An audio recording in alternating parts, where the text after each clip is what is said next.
2016 presidential candidate, Senator Marco Rubio, goes on the record. Good evening, sir. Good evening, Greta. Thanks for having me.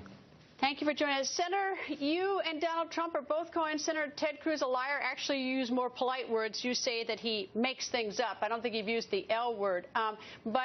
Senator Ted Cruz, in a new poll out tonight, is in second place in South Carolina. You're in third. How do you explain why that is? I don't think these polls are relevant at this stage, and we've seen it in multiple states now where those numbers change at the end, and that's true whether you're up or down. I mean, voters are still making their decision. The thing I've said about Ted is that he's not telling the truth about multiple things. I mean, he's been rebuked over the weekend by National Right to Life for not telling the truth about my record on Planned Parenthood. He's distorted and not told the truth about my record on the definition of marriage. And today, he wasn't telling the truth when he gave a defense speech and arguing about how he's going to increase the military. Ted Cruz has been weak on national defense. The only budget he ever voted for is a budget offered by Rand Paul that bragged about reducing defense spending. And he's voted against every defense authorization bill he's ever voted on. So I think he's trying to cover for that with some of these things, but people see through it. All right. I'm making the assumption everything the foregoing you said is all true, and I'm not challenging you on that because I don't have it in front of me, but I'll make the assumption is you must be pulling your hair out that apparently the South Carolina voters, to some extent, are believing him. No, not really. I think if you look at the way trends go in these campaigns, we feel great about our momentum and where we're going to wind up. I mean, there's 5 polls a day, and they all show different things. What they all consistently show is that our numbers continue to grow, and we feel good about what that's going to mean on Saturday night. And so that's what I focus on. I don't necessarily, I mean, if I listened to polls, I never would have run. I was in 9th place out of 10 or something when we first started this race.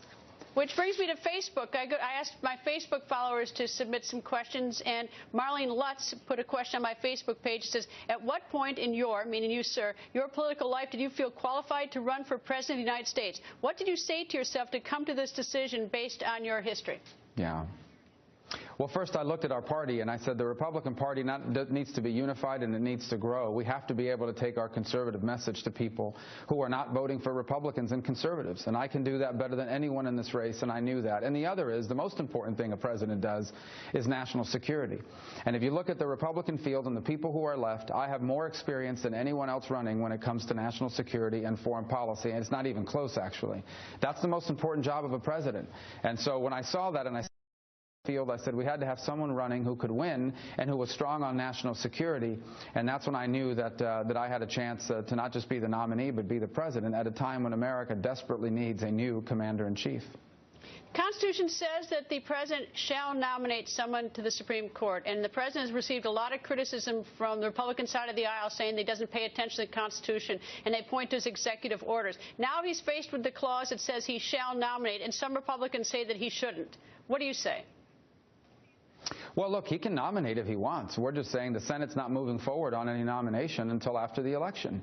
And there's been precedent set for that over 80 years now, in which in the last year of the 8th year of a president, at some point we don't even move forward on appellate judges. So but is that the precedent you want to set, though?